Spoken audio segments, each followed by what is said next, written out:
318 kilo वजन उठाकर सबसे तेज दौड़ने वाला और सबसे ऊंची छलांग लगाने वाला घोड़ा था महाराणा प्रताप का चेतक। एक अरबी व्यापारी 3 घोड़े लेकर महाराणा प्रताप के समक्ष प्रस्तुत हुआ, जिनके नाम चेतक, त्राटक और अटक थे।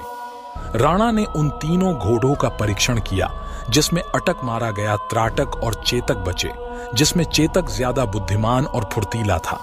प्रताप ने चेतक को रखा और त्राटक को अपने छोटे भाई शक्ति सिंह को दे दिया।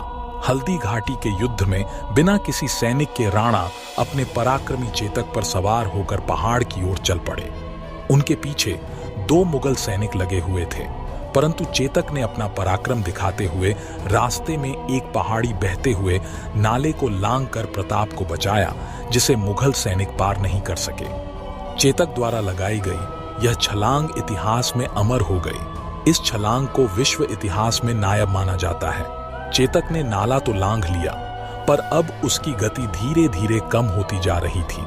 पीछे से मुगलों के घोड़ों की टापें भी सुनाई पड़ रही थीं। उसी समय प्रताप को अपनी मातृभाषा में आवाज सुनाई पड़ी। नीला घोड़ा रा असवार प्रताप ने पीछे पलटकर देखा तो उन्हें एक ही अश्वारोही दिखाई पड़ा, और वह था उनका सगा भाई शक्ति सिंह।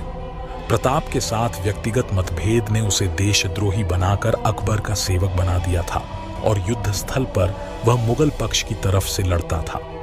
जब उसने नीले घोड़े को बिना किसी सेवक के पहाड़ की तरफ जाते हुए देखा तो वह भी चुपचाप उसके पीछे चल पड़ा, परंतु केवल दोनों मुगलों को यमलोक पहुंचाने के लिए। जीवन में पहली बार दोनों भाई प्रेम के साथ गले मिले थे। इस बीच चेतक इमली के एक पेड़ तले गिर पड़े ढा।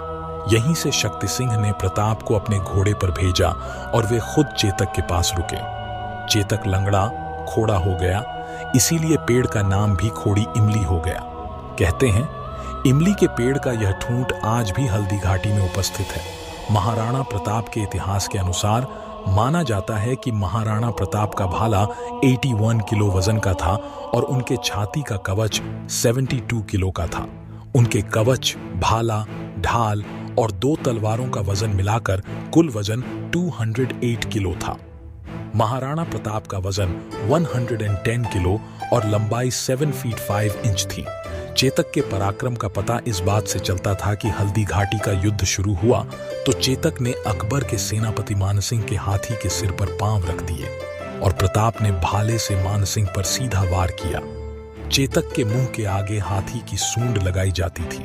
हल्दी घाटी के युद्ध में मुगल बादशाह अकबर और महाराणा प्रताप के बीच जमकर संग्राम चला था। इस युद्ध के दौरान महाराणा प्रताप का बड़ा सहयोगी माना जाने वाला उनका घोड़ा चेतक भी हमेशा हमेशा के लिए इतिहास के पन्नों में दर्ज हो गया। माना जाता है कि चेतक बहुत ही समझदार और वीर घोड़ा था।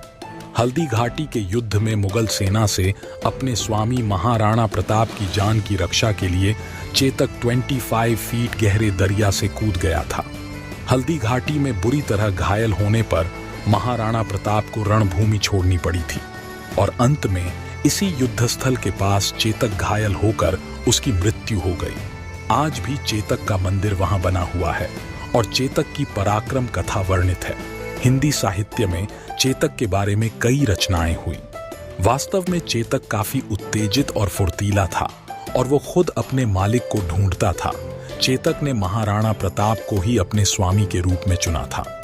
कहा जाता है कि महाराणा प्रताप और चेतक के बीच एक गहरा संबंध था। वास्तव में यदि देखा जाए तो महाराणा प्रताप भी चेतक को बहुत चाहते थे। वह केवल ईमानदार और फुर्तीला ही नहीं बल्कि निडर और शक्तिशाली भी था। उस समय चेतक की अपने मालिक के प्रति वफादारी किसी दूसरे राजपूत शासक से भी ज्यादा बरकरार थी। अपने मालिक की अंतिम सांस तक वह उन्हीं के साथ था और युद्ध भूमि से भी वह अपने घायल महाराज को सुरक्षित रूप से वापस ले आया था। इस बात को देखते हुए हमें इस बात को वर्तमान में मान ही लेना चाहिए कि भले ही इंसान वफादार हो या ना हो, जानवर हमेशा वफादार ही होते हैं।